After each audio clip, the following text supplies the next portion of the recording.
harvesting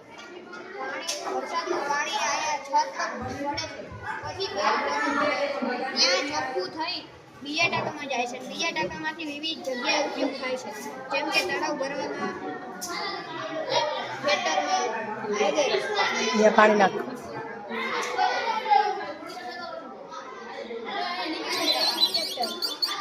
વરસાદ આવે ત્યારે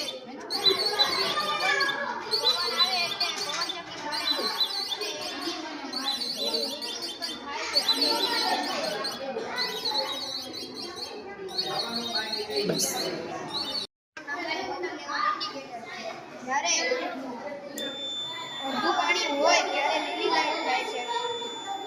ઓછું પાણી હોય ત્યારે વાદળી લાઈટ થાય છે થોડું પાણી હોય ત્યારે પીળી લાઈટ થાય અને ફૂલ ભરાઈ જાય એટલે બઝર વાગે તેથી આપણને ખબર પડી શકે કે આપણો ટાંકો ભરાઈ ગયો છે આપણે તેને સહી સમય પર બંધ કરી શકીએ છીએ અને આપણે પાણીનો